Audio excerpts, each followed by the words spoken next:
가지고 함께 은혜를 나누려고 합니다. 미지근한 신앙. 여러분, 미지근한 신앙이란 차갑지도 않고 뜨겁지도 않은 상태를 가리키죠. 그래서 미지근한 상태를 말합니다. 그래서 이 미지근한 상태의 신앙이라고 이렇게 표현을 제가 했습니다만, 미지근한 상태의 신앙을 진짜 믿음을 가진 것이라고 간주할 수 있을까요?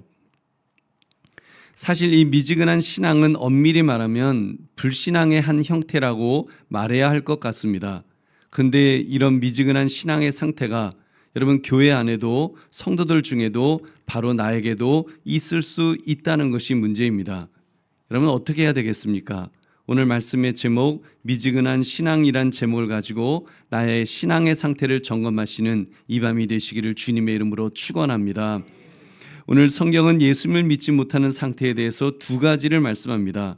첫 번째로 노골적으로 불순종하는 상태를 경계해야 한다고 말씀합니다. 노골적으로 불순종하는 상태. 우리 37절부터 40절까지 같이 읽겠습니다. 시작.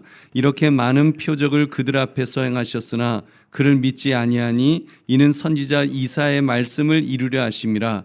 이르되 주여 우리에게서 들은 바를 누가 믿었으며 주의 팔이 누구에게 나타났나이까 하였더라. 그들이 능히 믿지 못한 것은 이 때문이니 곧 이사야가 다시 일렀으되 그들의 눈을 멀게 하시고 그들의 마음을 완고하게 하셨으니 이는 그들로 하여금 눈으로 보고 마음으로 깨닫고 돌이켜 내게 고침을 받지 못하게 하려 함이라 하였음이더라. 아멘. 여러분 처음 37절을 보시면 이렇게 많은 표적을 그들 앞에서 행하셨다. 이렇게 많은 표적을 행하셨다라고 이렇게 말씀합니다. 이렇게 많은 표적. 예수님은 사람들이 당하는 고통에 대해서 깊은 연민을 느끼셨습니다. 그래서 사랑이 넘치는 긍휼로 다가가셨습니다. 가능한 한 예수님의 손이 닿는 곳에 있는 사람이라면 모두 찾아가 도우셨을 것임에 틀림없습니다.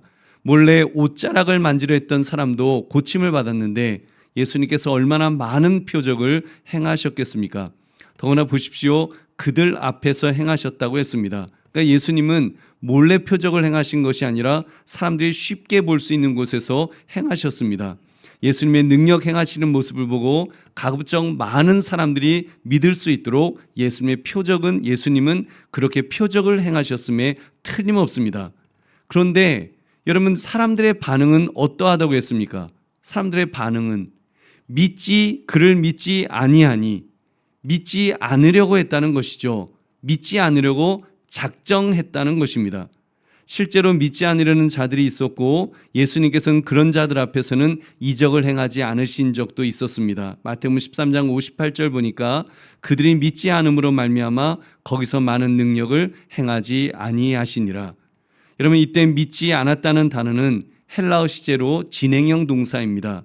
그러니까 예수님께서 이적을 행하시는 동안에 그들은 마음으로 안 믿으려고 작정했다는 것이요. 안 믿고 아주 마음을 닫아버리고 나 안 믿을 거야. 저거 봐도 나 안 믿을 거야. 아니 이적을 행해? 못 믿어. 저걸 어떻게 믿어? 못 믿어. 근데 헛것 보는 거야. 이런 식으로 안 믿으려고 작정했다는 것입니다.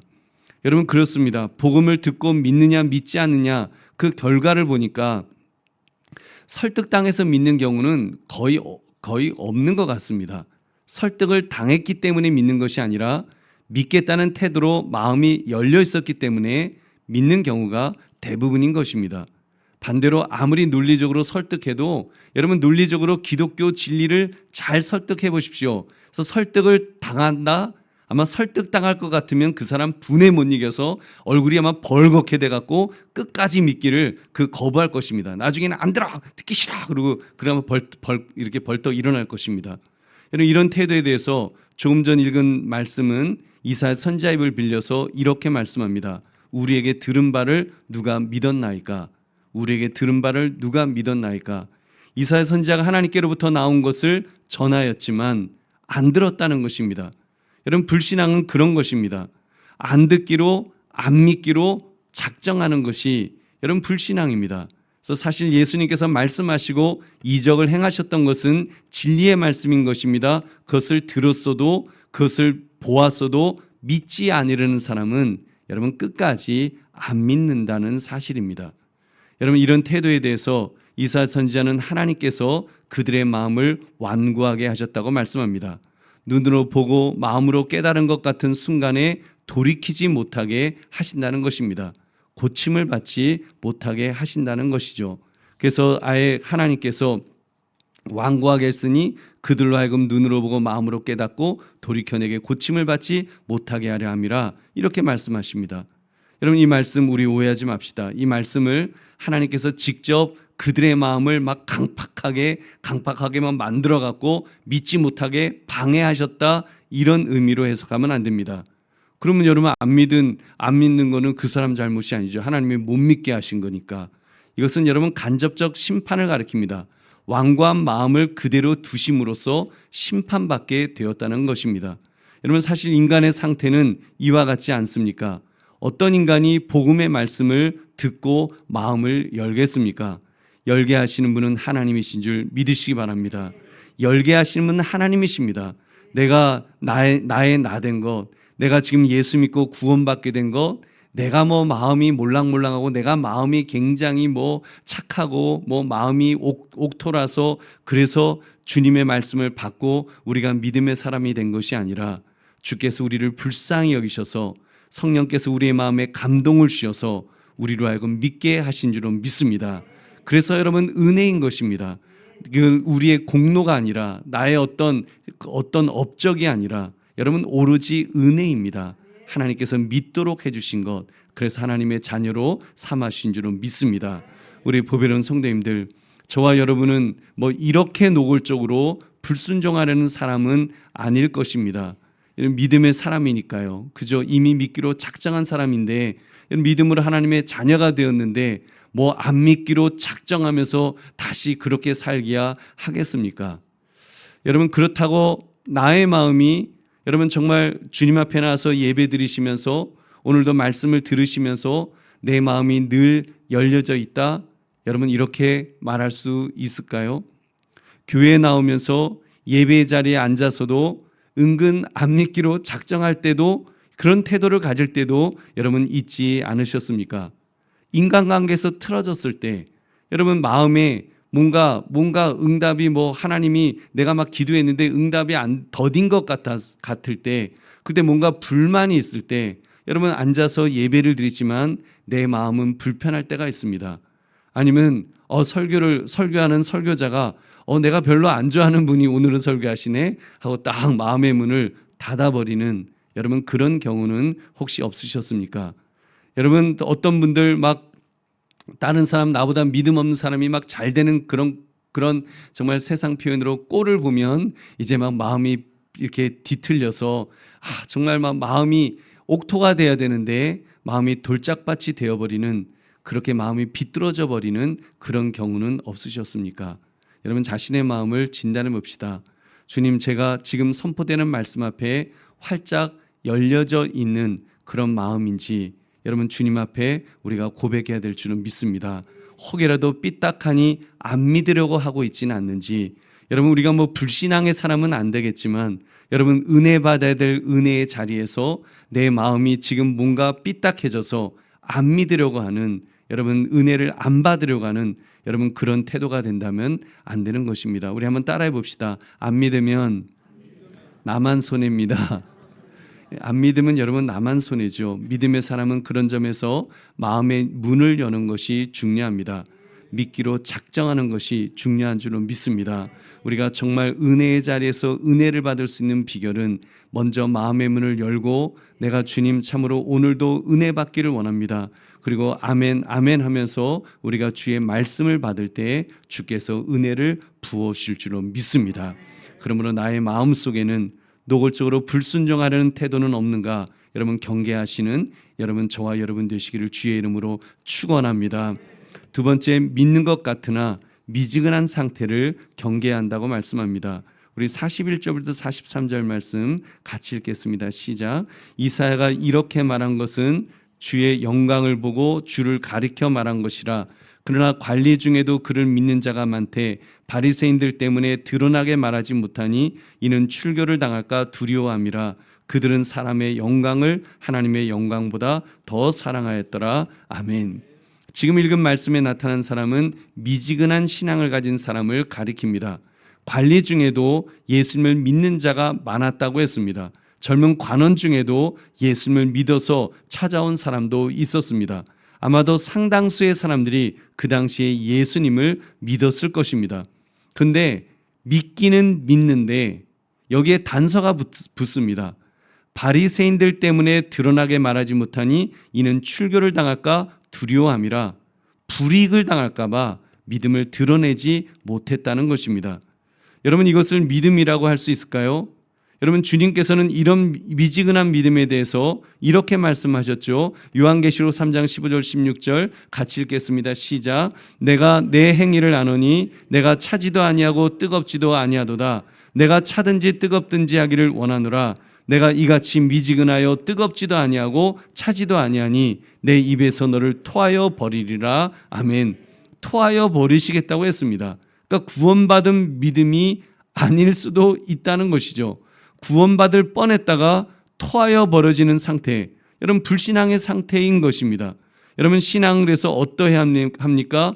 고백해야 합니다. 그래서 성경은 마음으로 믿어 의에 이르고 입으로 시인하여 구원을 얻는다고 했습니다. 여러분, 그러니까 고백합시다. 입으로 시인합시다. 마음으로만 믿지 마시고 꼭 입으로 시인하시기를 주의 이름으로 축원합니다. 그렇게 할 때 하나님의 은혜가 여러분 임할 것입니다. 아리마대 사람 요셉을 보십시오. 어쩌면 미지근할 뻔한 신앙이었다고 할 수 있는 사람이었습니다.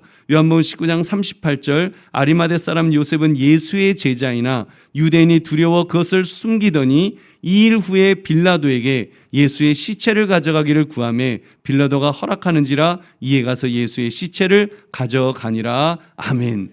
그러니까 십자가에 죽으시는 예수님을 보고 자기 믿음을 확정했다는 것입니다. 그 전까지만 해도 자기가 두려워서 예수님 믿는 것을 이렇게 표현하지 못했다는 겁니다. 드러내지 못했었다는 겁니다. 예수님이 십자가에서 죽으시는 모습을 보면서 아, 저분이 진짜 하나님의 아들이시구나. 그래서 자기를 표현합니다. 자기를 표현하면서 빌라도에게 가서 담대하게 예수님의 시체를 달라고 요구했던 것입니다.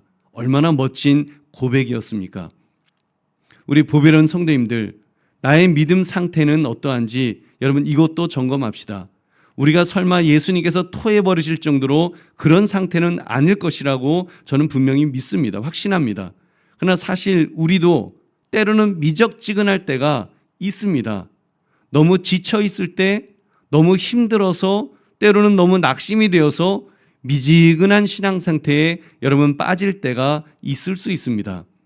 그래도 소망이 있죠. 설령 미적지근한 믿음처럼 보인다고 할지라도 여러분 기회가 있습니다. 결단하면 될 줄로 믿습니다. 믿음은 숨기는 것이 아니라 드러내어야 합니다. 결정적인 순간에 용기를 내어야 합니다. 그렇게 삶으로 증명합시다. 여러분 그 증명은 행동입니다. 마음으로만 어떻게 살아야지, 열심히 기도해야지, 앞으로 전도해야지, 앞으로 봉사 많이 해야지, 앞으로 헌금 생활도 잘해야지. 여러분 그 마음으로만 하는 것은 여러분 그것은 미적지근한 신앙의 태도라 할 것입니다. 여러분 입으로 누가 뭐 말로야 누가 못합니까? 앞으로 잘해야지. 여러분 앞으로 잘해야지. 여러분 말을 했으면 어떻게든 행동으로 옮겨져야 됩니다. 여러분 전도 말을 했으면 여러분 때를 얻든지 못 얻든지 하여튼 뭐 한순간을 잡아서라도 뭐 한마디라도 여러분 전도해야 될 줄로 믿습니다. 여러분 기도 마음 먹었으면 여러분 지금 하십시오. 여러분 정말 내가 앞으로 기도 생활 열심히 할 거예요라고 그렇게 마음에 그런 갈급함이 있고 그래서 그런 것들을 표현했다면 여러분 기도의 자리에 왔으면 기도해야죠. 기도하는데 이전보다 더 열심히 더 부르짖고 더 간절하게 주님 앞에 간구하면 주께서 응답하여 주실 줄로 믿습니다. 여러분 우리가 봉사하는 것도 마찬가지입니다. 앞으로 할 거예요. 뭐 자녀 키우면 할 거예요. 자녀 다 크니까 뭐 그 다음에는 그 손주 나갖고 그 손주 돌보고 할 거예요. 그래서 손주 다 돌보고 났더니 어떻게 돼요? 이제 몸이 아파서 못 한답니다. 결국은 못 하는 거예요. 끝까지 못 합니다. 여러분 헌금도 마찬가지입니다. 해야 된다는 마음을 성령께서 주셨으면 행동으로 옮기십시오. 작게라도 시작하십시오. 여러분 아무것도 안 하면서 나중에 한다는 것은 거짓말입니다. 그것은 하나님을 속이는 거예요. 하나님은 결코 속지 않으십니다. 우리 보배로운 성도님들, 이렇게 믿음 생활은 결단하는 것입니다. 결단해야 됩니다. 결단은 행동으로 나타나는 것을 말합니다. 여러분 작은 행동이라도 내가 어제보다는 오늘 행동으로 옮겨야죠. 오늘보다는 내일이 더 나은 행동으로 조금이라도 바뀌어야죠. 그래서 여러분 적어도 우리의 삶의 그래프는, 여러분 믿음의 사람의 그래프는 올라가는 그래프인 줄은 믿습니다. 이렇게 쭉 올라가면 좋겠지만 뭐 직선 엘리베이터로 올라가 버리면 천국 갈 거고, 여러분 하여튼 이렇게 쭉 올라가면 그래프가 좋지만 여러분 이렇게 올라가지 않으면 뭐 어떻습니까? 이렇게라도 올라가면 됩니다. 여러분 아주 이렇게 아주 수평같이 보이지만 그래도 그 사람의 삶의 모습이 그래도 올라가는 그래프라고 한다면 여러분 그 사람은 믿음의 사람인 줄은 믿습니다. 믿음의 사람으로 그렇게 작은 거라도, 정말 작은 부분이라도 결단하고 행동으로 옮기고 그렇게 나아갈 때 주님께서 그 믿음을 귀하게 여기실 줄로 믿습니다. 그러므로 미지근한 신앙이 아니라 고백을 행동으로 옮기는 그런 신앙을 가지시기를 주님의 이름으로 축원합니다. 말씀을 맺습니다. 미지근한 신앙. 여러분 우리 신앙도 자칫 미지근한 신앙이 될 수 있습니다. 그렇기 때문에 마음의 태도를 바꿔야 됩니다. 혹시라도 내 마음 한구석이 적극적으로 은혜를 사모하지 못하고 마음의 문을 닫고 있었다면 여러분 마음의 문을 여는 것부터 시작합시다. 적어도 내 삶의 태도에서 계속해서 마음의 문을 열면서 주님 오늘도 하나님의 은혜를 사모합니다. 제 마음속에 주의 은혜를 구합니다라고 하는 그 마음이 한순간도 닫혀지지 않도록 여러분 내 마음을 돌아보시고, 그리고 마음의 문이 빗장이 조금이라도 잠겨진 부분이 있으면 여시고 또 열어가는 저와 여러분이 되어야 될 줄로 믿습니다. 그리고 무엇보다도 미지근한 마음이 되지 않도록 결단합시다. 주여 마음으로만 머물러 있지 않고 입술에 고백이 있게 하옵소서. 나의 신앙이 나의 행동으로 표현되게 해달라고 우리 그렇게 기도합시다. 그러면 주께서 우리를 붙들어 주시고 우리를 변화시켜 주실 줄로 믿습니다. 그러므로 미지근한 신앙이란 제목처럼 미지근한 신앙이 아니라 확실하게 고백하며 행동으로 옮기는 신앙으로 사시기를 주님의 이름으로 축원합니다.